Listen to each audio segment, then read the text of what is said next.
Ассалаумағалейкум. Еліміздің бастарынастың тікелей эфирінде қорытынды жаңалықтар. Студияда Бауыржан Бақтыбекұлы.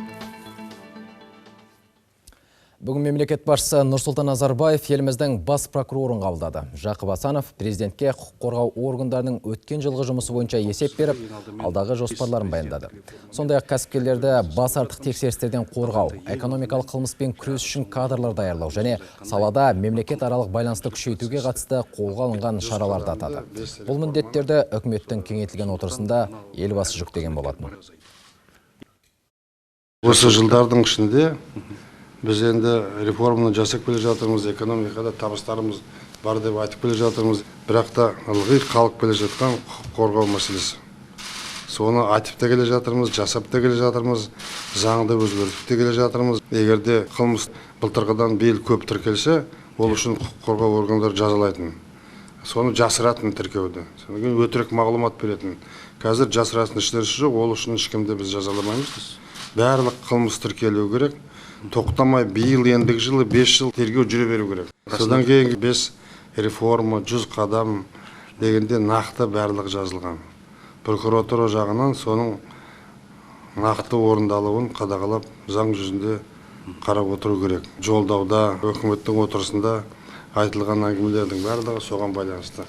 Қанша біз жақсы жасаймыз десек те, салық кодексінде неше түрлі заңдар бар. 100 қадамды 5 реформаны нақты орындасақ, келеміз деп ойлаймын. Жоғарғы сот жағынан, прокуратура жағынан. Екінші мәселе конституциялық реформаның ішіндегі өзгерістер.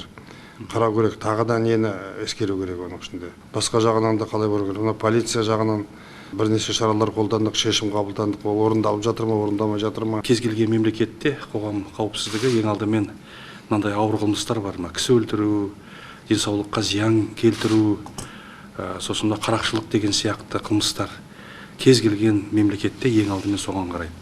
Ал енді сол қылмыстарға қарасақ, 96 жылдан бері 20 жыл қатарынан жағдай деген жақсарып келеді. Бір сөзбен айтсақ, қазақстандықтардың өмірі қауіпсіздік жағынан жыл сайын жақсарады. Кездесу соңында елбасы заңнамалық нормалардың сақталуында прокуратураның маңызды рөлі атқаратындығын айтып, 5 институционалдық реформа мен жолдаудың іске асырылуын жіті бақылауды тапсырды. Елбасы бірқатар нақты міндеттерді қойды. Атап айтсақ, қылмыстық процесті әкімшілік жауапкершілікке тарту саласын электрондық форматқа ауыстыру жөнінде. Ал енді осы қадамды біз жасасақ, әрине азаматтардың құқықтары бұзылмай, мұндай істер тез арада бітетін болады. Осындай қадамдар арқылы біз жалпы халықтың сеніміне жұмыс істеуіміз керек. Бар күш жігерімізді осы 5 президенттік реформамен жақындағы жолдауды іске асыруға жұмсаймыз. Үкімет осы елбасы жолдауындағы міндеттерді орындауға арналған жалпыұлттық жоспар әзірледі. Құжатта 5 басым бағыт айқындалып, экономиканың тамырына қан жүгіртетін нақты 19 шараның тізімі түзілген. Сонымен кәсіпкерлікті қолдау, адами капиталды дамыту, инвестиция тарту мен білім беру стандарттарын жаңарту секілді мемлекет алдындағы басты міндеттер қалай жүзеге асады? Гүлмайра Қуатбайқызы рет-ретімен айтады. Бүгінгі күннің басты мақсаты бизнестің дамуына жол ашу. Өндірістің өрісін кеңейту үшін тексеруші органдардың саны мен әкімшілік кедергілер қысқартылады. Тың өзгерістер наурыз айында заңнамаға енгізіліп бекітіледі. Бұл ретте әлемдік тәжірибе ескерілмек. Ал бизнес бастау бағдарламасы аясында 15 мың азаматты кәсіпкерлікке баулу жоспары бар. Еліміздің экспорттық әлеуетін арттыруда да ауқымды жұмыстар қолға алынған. Біз Үндістан, Мысыр, Сингапур, Сербия, Израиль елдермен еркін сауда-саттық жөнінде келіссөздер жүргізіп жатырмыз. Бұған қоса Қытай Халық Республикасымен сауда-экономикалық ынтымақтастықты жалғастырамыз. Тауар экспортымен шектелмей, білім беру, медицина, IT-технология салаларындағы қызмет түрлерінде ұсынбақ ниетіміз бар. Мамыр айында Қазақстанның ұлттық экспорттық стратегиясының тұжырымдамасы әзірленеді. Әрі Еуразиялық экономикалық одақ, Шанхай ынтымақтастық ұйымы және Жібек жолы белдеуіндегі экономикалық мүддемізді қорғап, күшейту көзделген. Бұл бастамалар отандық тауар өндірушілерді ынталандырар хақ. Экспорттық өсім кәсіпорындармен қатар мұнай газ өндірісіне де қатысты. Мұнай өндірудің жылдық көлемі 81 миллион тоннаға дейін ұлғайтылады. Мұнайдың экспорты 65 миллион тонна құрайтын болады. Газ өндірудің жылдық көлемі 48,1 миллиард текше метрге дейін ұлғайтылатын болады. Білім беру саласында да бірқатар өзгерістер бар. Мәселен, биылдан бастап әрбір оқушы кітаптары мен аяқ киімі және спорттық жабдықтарын сақтайтын жеке шкафпен қамтылады. Яғни артық жүкті арқалап жүрудің қажеті болмайды. Сонымен қатар демеушілік қаржыны мектепте пайдаланудың ережесі әзірленеді. Қамқоршылық кеңес құрылып, қаржы бақылауға алынады. Әлемдік тәжірибеге негізделген жаңалықтар мұнымен шектелмейді.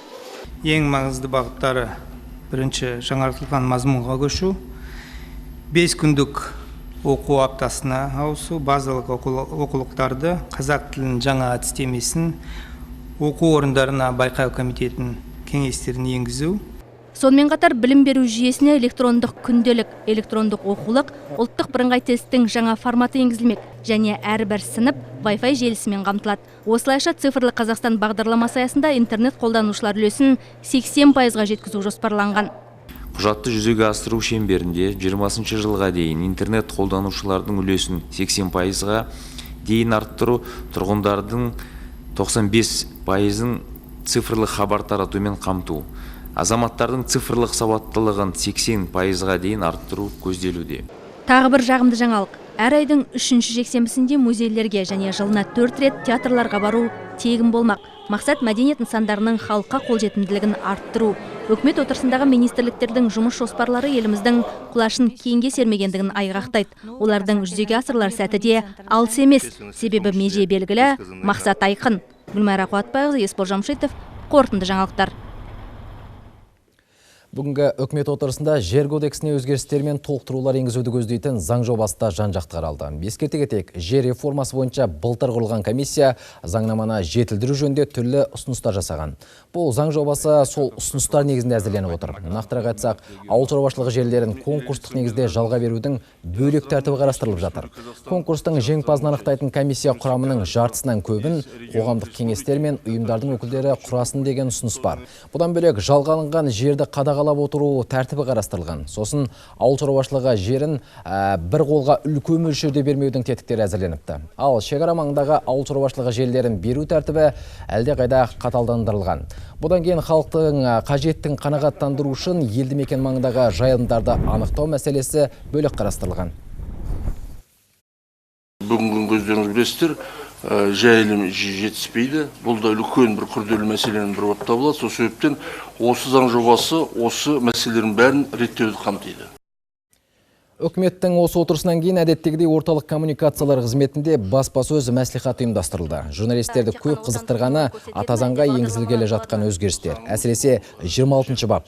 Онда Қазақстан Республикасының азаматтары заңды түрде алған қандай да болсын мүлкін жеке меншігінде ұстай алады делінген.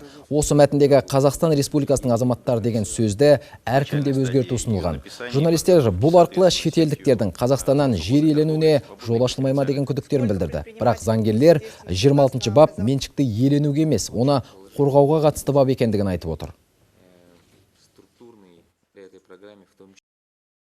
26 статья, она гарантирует... 26-шы бап меншікті қорғауға кепілдік береді. Бірақ меншікке алуға құқық бермейді. Шетел азаматтарына, азаматтығы жоқтарға, Қазақстан азаматтарына жер бермеу туралы Конституцияның 6-шы бабында көрсетілген. Оны шатастыруға болмайды. Право собственности, статья 26. Бұл бап мүлікті, меншікті заңды негізде тапқан азаматтардың құқығын қорғайды. Егер меншігіндегі дүниесін заңды жолмен тапқанын дәлелдей алмаса, Конституцияның бұл бабы оны қорғай алмайды. Наурыз айында Қазақстанда жаңа телеарна ашылады. Бұл туралы үкімет отырысынан кейін өткен осы баспасөз мәслихатында ақпарат және коммуникациялар министрі хабарлады. Дәурен Абаевтың айтуынша, хабар агенттігінің жанынан құрылатын арнаны ел арна деп атау жоспарланып отыр. Жаңа телеарнада тек телехикаялар, көркем және деректі фильмдер көрсетіледі. Бастысы барлығы отандық өнім болады. Ешқандай бағдарлама болмайды. Тек 6 сағаттық көрсетілім, 6 сағаттық қайталаумен, барабанный методпен көрсетеміз. Менің ойымша бұл елге деген бір жақсы наурыз айында үлкен жоба болады. Ел ішінде жанармай тапшылығы жоқ, ал мұнай өңдейтін зауыттарымыз кестеге сай жұмыс істеп тұр. Үкімет отырысынан кейін журналистерге берген сұхбатында энергетика министрі Қанат Бозымбаев осылай деді. Ал бензин бағасының қымбаттауына сала басшысы былай түсіндірді. 2 апта бұрын Ресейден бензин алынды. Бағаның қымбаттауына сол кездегі теңгенің рубльге шаққандағы бағамының өзгеруі түрткі болды. Өздеріңіз білетіндей, былтырдан бастап теңге бағамы рубльге шаққанда 20%-ға әлсіреді. Жанармай рубльге сатып алынатындықтан теңгеге айналдырғанда ол бізге қымбатқа түсіп отыр. Еліміздегі екінші деңгейлі банктерде бірқатар жаңалық күтіп тұр. Ұлттық банк коммерциялық банктердің дағдарысқа дайындығын мұқият тексеріп, қаржы жүйесін тестілеуден өткізбек және үкіметке аудиторлық компаниялардың жауапкершілігін арттыру жөнінде ұсыныс жасамақ. Мұның барлығы президенттің халыққа жолдауында қаржы саласын қайта жаңғырту жөнінде берген тапсырмаларынан туындап отыр. Еліміздің қаржы саласы өткен жылды жақсы нәтижемен аяқтады. 1 қаңтардағы мәлімет бойынша банк секторының жиынтық активі 25 триллион 561 миллиард теңгеге жетті. Алдыңғы жылға қарағанда 7,5%-ға артқан. Мұнай бағасының қатты құбылып, негізгі экономикалық серіктесіміз Ресеймен арадағы сауданың бәсеңдегенін ескеретін болсаңыз, бас бармақты көтеріп баға қоюға болады. Қазақстандықтардың төл теңгемізге деген сенімі артты. Депозитке көбірек теңге салатын болған. Банктердің несие қоржыны жақсарды. Качество кредитного портфеля. Банк секторындағы 80%-ды құрайтын. 10 ірі банк несие берудің сапасын әлдеқайда жақсартты. Қайтарылуы кешіктіріліп жатқан несиелердің жиынтық көлемі алдыңғы кездегі 8,5%-дан 7,3%-ға кеміген. Қайтуы тіптен қиындары 10%-дан артық емес. Десе де, соң кездер елдегі екінші деңгейлі банктердің бір-біріне қосылуы мүмкін екені жиі айтылып жүр. Мұның бірнеше қабат астары бар. Елде 34 қаржы институты жұмыс істейді. Соның 5-еуі депозит пен капитал көлемі бойынша нарықтың басым бөлігіне ие. Bir банкке келіп, саладағы қызметтің бар түрін пайдалана аласыз. Бұл клиент үшін тиімді нәрсе. Аз уақыттың ішінде өзіне керекті қызмет түрлерін бір мекемеде пайдаланады. Бұл ірі банктер туралы. Дегенмен шағын банктер бір бағытты ғана ұстап, сол салада кәсіби түрде қызмет көрсетеді. Ірі банктың шатқаяқтаған нарықта нық тұра алатын мүмкіндігі көп болады. Әрі десе, мемлекеттің көмегіне қарай ұмтыла бермейді. Сарапшылар мемлекеттің жағдайы қиындаған банкке көмектескені таяқтың екі ұшы барын білдіреді дейді. Шетелде морал назарт деген түсінік бар. Мемлекет көмектесе беретін болса, банктер есепсіз тәуекелге бара беретін болады. Бұл жүйені қолдануды тоқтату керек деп есептеймін. Сонда тәртіп орнайды. Әдетте мемлекеттің көмегіне ұсақ банктер мұқтаж болады. Ұлттық банктың белсенді әрекетіне қарап, екінші деңгейлі банктер артық жүктен арылып, іштей тазарту жұмыстарына кірісті. Әбдез Рахманұлы, Владимир Бовкис, Алматы, қорытынды жаңалықтар. Енді еліміздің валюта нарығынан ақпар берейік. Доллар қайта қымбаттай бастады. Соңғы саудада ақш доллары 323 теңге 26 тиынға бағаланды. Төл ақшамыздың әлсіреуіне бірнеше фактор әсер етіп отыр. Негізгісі әлемдік нарықта мұнай бағасының арзандауы. Бүгін Brent маркалы қара алтын 22 центке арзанда, баррелі шамамен 55 доллардың төңірегінде саудаланды. Экономика жаңалықтарында әріптесім Зайнор Байжігіт кеңірек тоқталады. Рахмет, Бауыржан. Қалай десек те, бүгін ұлттық банк жағымды ақпар жариялады. Былтыр төл ақшамыз 6%-ға нығайған екен. 2 жыл қатарынан теңге 21%-ға арзандаған ескерсек, бұл жаман көрсеткіш емес дейді сарапшылар. Өзге де экономика жаңалықтарын дәл қазір айтып беремін.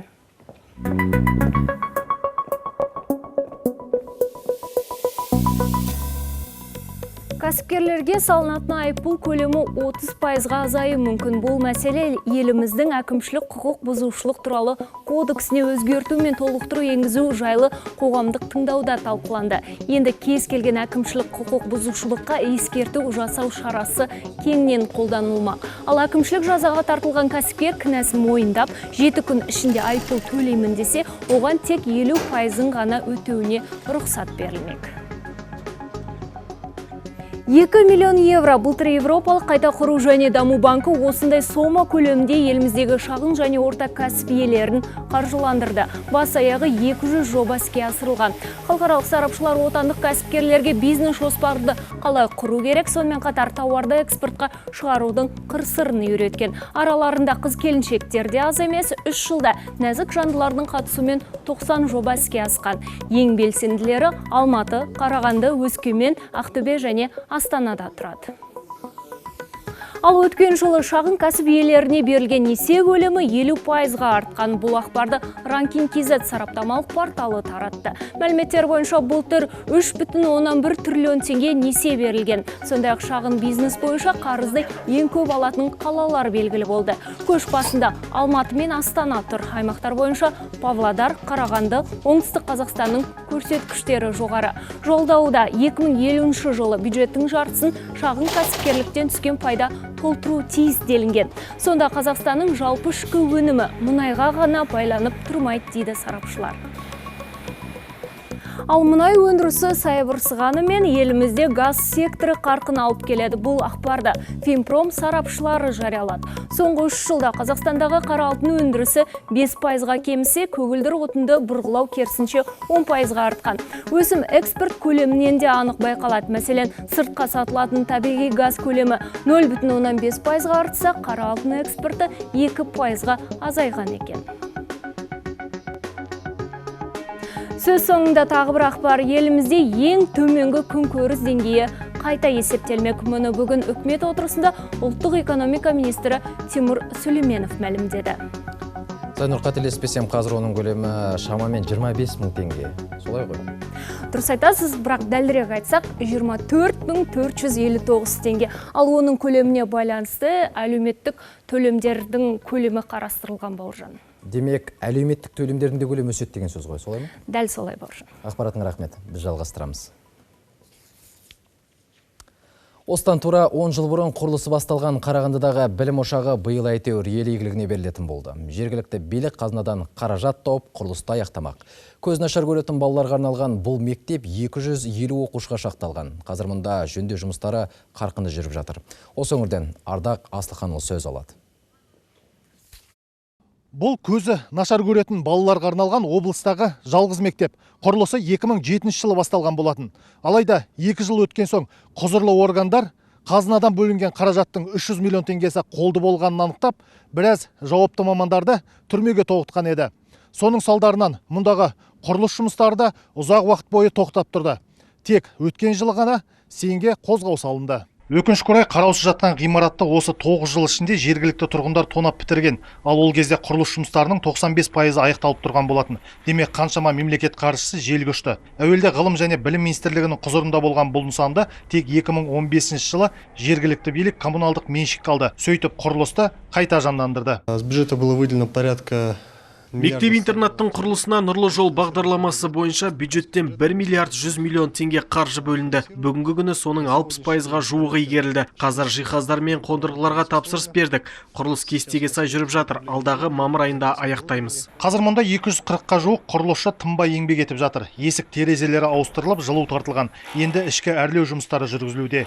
Алдағы жаз айында аяқталып, жаңа оқу жылында балалар мектеп табалдырығын аттайды деп сендірді жауапты мамандар. Переезд на такого интерната в новый. Жаңа мектепке көшу арқылы көз жанарында кемістігі бар балалардың қабілетін одан әрі арттыруға мол мүмкіндік туады. Мұнда лингафон, шығармашылық даму және офтальмолог бөлмелері жұмыс істейтін болады. Сонымен қатар физика, химия пәндеріне арналған арнайы зертханалар ашылады. Жаңа мектеп 250 балаға арналғанмен мұнда 135 оқушы дәріс алатын болады. Қалған орын келешектегі қажеттілік үшін сақталмақ. Ал балалар бұған дейін оқып келген ескі ғимараттың енді қай мекемеге берілетіні әзірге беймәлім дейді білім басқармасындағылар. Ардақ Асылханұлы, Василий Савкин, Әсет Асайынов, қорытынды жаңалықтар, Қарағанды облысынан. Алматыда өтіп жатқан универсиада ойындары ертең өз мәресіне жетеді. Бүгін Қазақстан студенттері шорт-трек жарысының соңғы күнін олжалы аяқтады. Қоржынға тағы 3 медаль түсті.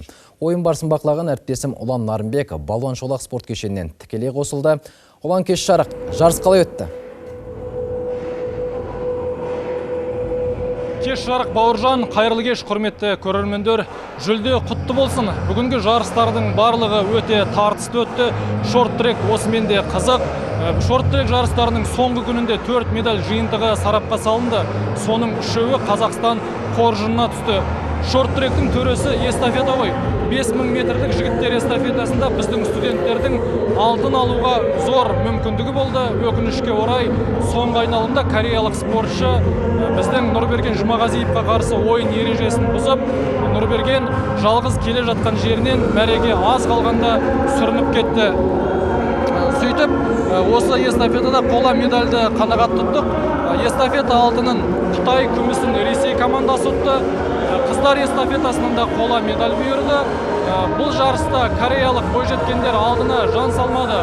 Ал екінші орынды қытайлық студенттер алды. Сондай-ақ бүгін қыздар мен жігіттер 1000 метрлік қашықтықта бақ сынады. Өкінішке орай қыздарымыз бұл сында жүлдеден алыс қалды. Ал жігіттер жарысында жерлесіміз Денис Никиша осы турнирдегі екінші қола медалін ұтып алды. Жалпы шорт-трек жарыстарында қазақстандық қыз жігіттер жалпы жиынтығы 6 медаль ұтып алды. Оның 5-еуі қола, 1-еуі күміс. Осылайша шорт-трек турнирлері біздің команда үшін олжалы аяқталды десек те болады. Мендегі бар ақпарат осы. Астана. Рахмет, жеңіс құтты болсын. Алматыдан тікелей қосылған әріптесім Ұлан Нарымбек. Терроризммен күресу үшін елімізде кешенді шаралар қабылдану қажет. Ең алдымен заңға негізделген арнайы мемлекеттік бағдарлама түзіліп, жүзеге асырылуы тиіс. Талдықорғанда сайлаушылармен болған кездесуде мәжіліс депутаттары Бақытжан Ертаев пен Бақытбек Смағұл осындай ойларын ортаға салды. Олар терроризм мен экстремизмге қарсы күрес тек қана құқық қорғау органдарының жұмысы емес, оған қоғам жаппай атсалысуы тиіс деп есептейді. Бұл ретте ел азаматтарының діни сауатын арттыруға ерекше көңіл бөлген жөн деді депутаттар. Әр халықтың бақыт шекарасын айқындайтын сан түрлі өлшейтін болса, оның ең бірінші біреуі асыл діні. Ол біздің өзіміздің бабаларымыздан келе жатқан бар. Сондықтан да қазіргі исламды бізге жат қылып көрсетіп атқанда емес, керісінше біз өзіміздің асыл дініміздің мәртебесін жоғары көтере білуіміз керек. Елімізді жаңғыртудың 3-ші кезеңі қоғамның қай-қай саласының да бәсекеге қабілеттігін арттырады. Әлеуметтанушы ғалымдар осындай пікірде. Олар елбасы жолдауындағы тапсырмалардың жүйелі орындалуына әр азамат үлесін қосуы тиіс дейді. Ғалымдар мәселен әлеуметтік зерттеулер арқылы қайта жаңартылатын бағдарламалардың дұрыс түзілуіне атсалысады. Барлығын мемлекет істейді деген түсініктен арылуымыз қажет. Әр адам мемлекет пен қоғамның тыныс тіршілігіне белсенді араласып, өз жағдайын өз жасауы тиіс. Мемлекет те, президент те оған зор мүмкіндік беріп отыр. Президент дает такие великолепные возможности для каждого. Елбасы жолдауын күнгейдегі әйелдер кеңесінде кеңінен талқылады. Қыз-келіншектер қауымы жолдауда ел халқын баспанамен қамтуға қатысты елбасы айтқан бастамаларға үн қосуда. Олар қолжетімді тұрғын үйлермен әуелі ұстаздар қауымы қамтамасыз етілсе деген тілек білдірді. Айтуларынша аймақта үй-күйсіз жүрген оқытушылар көп. Деректеріне сүйенсек, облыс ұстаздарының 13% жалғыз бастана. Білім саласы біздің көпіріміз деді ғой президентіміз. Негізі біз сол мұғалімдерге бәріне жағдай істесек, біздің болашақ, біздің ұрпағымыз 30 елдің ең дамыған елдің қатарына жеткізеді деп мен сенімдімін. Елбасының халыққа жолдауында ел жастарына да біраз міндет жүктелді. Тіл үйрену, ғылымға бет бұру секілді. Астанадағы агротехникалық университетте өткен арнайы кездесуде сол тапсырмалардың жай жапсарын студенттерге парламент депутаттары егжей-тегжейлі түсіндірді. Біздің болашағымыз осы жаңа технологиялар мен ауыл шаруашылығында қарастырылады. Яғни біз осы болашақ жастар осы жобаны қолдай отырып, болашақта зор үлесімізді қосуға тырысамыз. Және де еліміздің көркеюіне мақсат қойып, тек қана осы ауыл шаруашылығы мен жаңа технологияларға емес, білім жағынан да және де медицина жағынан да озып кетуге тырысамыз. Нарықтың қатал заңы сылбырлықты көтермейді. Шапшаң қимылдап, шұғыл шешімдер қабылдауға қажет. Бұл саясаттанушы Ерлан Сайыровтың пікірі. Елбасы жолдауында елді дамытудың даңғыл жолына бастайтын ауқымды жұмыстар рет айтылды. Оны жүзеге асыратын биліктің де өкілеттіктері дер кезінде бөлініп отыр дейді ол. Өкіметтің халық алдындағы жауапкершілігі артады. Өйткені өкімет еліміздегі әлеуметтік экономикалық жағдай үшін толығымен жауап беретін болады. Қазір экономикалық әлеуметтік жағдай күрт өзгеріп жатыр. Осындай өзгерістерге жылдам шапшаң жауап беру керек. Сондықтан менің ойымша бұл өкіметтің жауапкершілігін одан сайын арттырады және өкіметке жұмыс істеуге бір жағдай жасайды.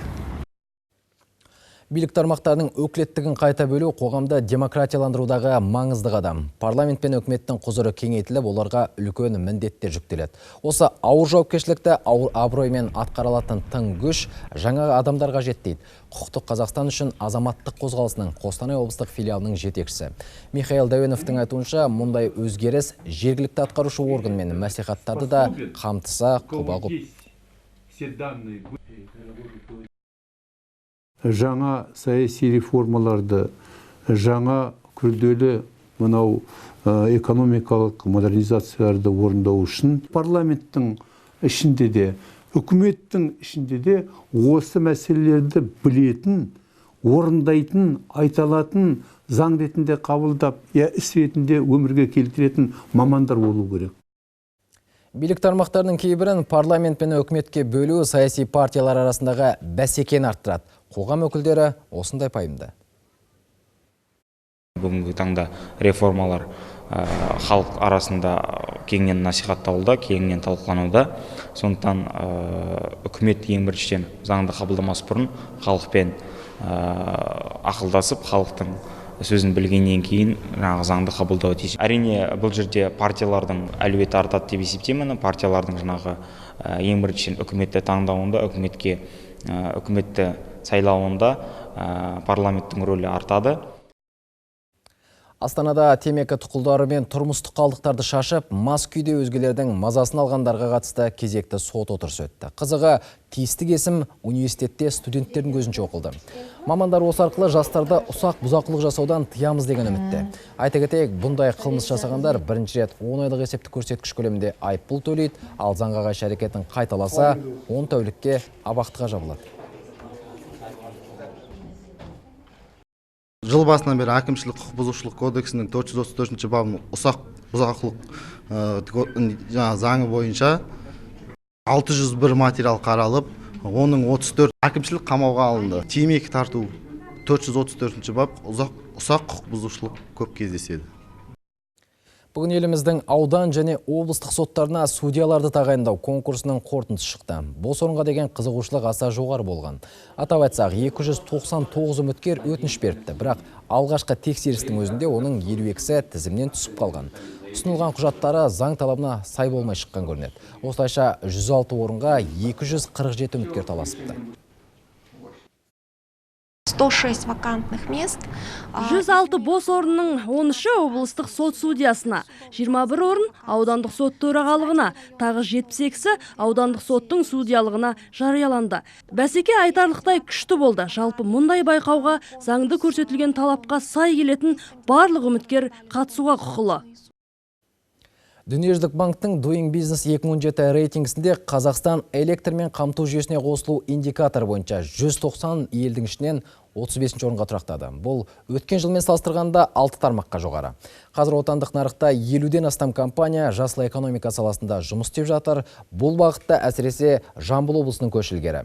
Өңірде шоғырланған станциялар қазір Экспо 2017 көрмесіне қатысуға қамданып жатыр. Нұржан Мергенбайдың сюжеті. Бүгінгі күні Жамбыл облысында 9 жаңартылатын энергия нысаны жұмыс істеп тұр. Олардың 4-еуі Қордай ауданының Таулы аймағында, 2-еуі Меркіде, қалғаны Тұрар Рысқұлов, Шу және Жуалы аудандарында орналасқан. Бұл станциялардың жалпы қуаттылығы шамамен 114 мегаватты құрайды. Өндірілген электр энергиясы еліміздің бірыңғай энергетикалық жүйесіне тасымалданады. Тек Қазақстанда ғана емес, бүкіл орталық Азиядағы ең ірі күн электр станциясы Жуалы ауданында орналасқан. Компания Экспо 2017 халықаралық көрмесіне өз үлесін қосуды көздеп отыр. Біздің ұсынысымызды Министерство энергетика қазір біз ұсындық.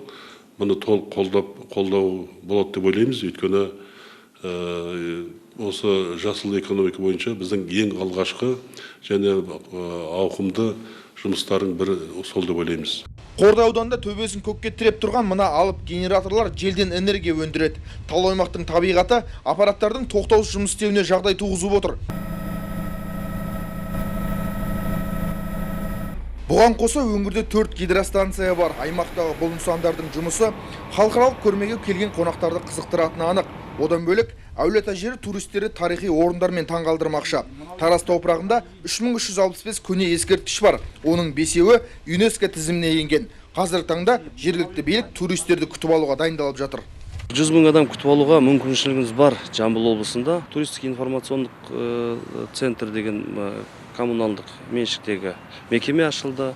Сонымен қоса облыс әкімі 250 миллион қаражат облыстық бюджеттен бөліп отыр. 250 миллион даму қорынан бөлініп, өзіміздің туристік саласында жұмыс істейтін азаматтарға үлкен мүмкіншілік көрсетіліп жатыр. Ал Ертіс өңірінде жергілікті университеттің өнертапқыштары шетелдіктер назарына өздері ойлап тапқан құрылғыларды ұсынбақшы. Мәселен, мына жел генераторы 8 киловаттқа дейін электр энергиясын беруге қауқарлы. Мамандардың айтуынша, аппарат шаруаларға арналып жасалынған және тоқ өндіріп қана қоймай, терең ұңғымалардан су шығаруға да пайдасы бар. Бұл жоба биыл Астанада өтетін Экспо 2017 халықаралық көрмесіне ұсынылмақшы. Ең бастапқысы бұның жылдан бір жерден екінші жерге апарып орналастыруға. Ол бірінші. Екінші, осының біздің Қазақстандағы желдің ерекшелігін, табиғаттың өзгеру ерекшелігін ескеріп, осының ең оптимальды, тиімді несін, құрылымын біз ойлап жасап шығардық. Оны арнайы патентпенен қорғадық. Осылайша Павлодар облысында баламалы энергия көздерін игеруде табысты жұмыс атқаруда. Аймақтағы шалғай жайлауларда желден қуат алатын 105 кешенді модуль орнатылған. Яғни малшылар 4 түлікті суаруда еш қиындық көрмейді. Ал Железин ауданының бірнеше ауылында күннен жарық өндіретін 100-ге жуық шам жұмыс істеп тұр. Жалпы 2020 жылға дейін отандық энергетикада жасыл экономиканың үлесін 3%-ға жеткізу көзделген. Нұржан Мергенбай, Ақмарал Есімханова, Марат Игіліков, Бақытжан Бапаев, қорытынды жаңалықтар. Универсиада тақырыбына қайта ораламыз. Бүгін байрақты бәсекеде қазақстандық биатлоншы Галина Вишневская топ жарып, 2 дүркін универсиада чемпион атанды. Ал Роман Еремин күміс медальді мойнына тақса, Антон Пантов үздік үштіктен орын алды. Алатау етегіндегі аламанда жүрген спортшы олушымыз Қанат Базылхан жалғастырады. Алатаудың ақ қарында Қазақстанның қоржынына кезекті алтын медаль түсті. 11-ші алтынды әйелдер арасындағы биатлоннан мас стартта Галина Вишневская ұтып алды. Бүгінгі жаппай жарысты қазақстандық биатлоншы өте сауатты бастады. Алғашқы атудан кейін екінші тұрған жерлесіміз сосын суырылып алға шықты. Нысана көздеуде бір мәрте ғана мүлт кеткен Галина қарсыластарынан қар үзіп кетті. 12,5 шақырымдық қашықтықты 36 минут 15 секундта бағындырған семейлік спортшы екінші орын алған украиналық Яна Бондардан 1 минут 2 секунд бұрын келді. Бүгінгі алтын Вишневскаяның Алматыдағы кешендісінде ұтып алған 4-ші жүлдесі. Бұған дейін ол жекелесін мен эстафеталық жарыста күміс жүлдегер атанса, спринтте топ жарғаны белгілі. Семейдегі Шәкәрім атындағы мемлекеттік университеттің студентінен мамандар үлкен үміт күтеді. 22 жасар биатлоншы 28-ші қысқы универсиада ойындарын әдем аяқтады. Бүгінгі жарыс сәтті басталды. Өйткені Дарья Усанова екеуміз команда болып жұмыс істедік. Өкінішке қарай ол ату кезінде қателіктер жіберіп жүлделі орыннан шет қалды. Бірақ менің жеңісіме үлес қосты. Сондықтан бұл команданың жеңісі.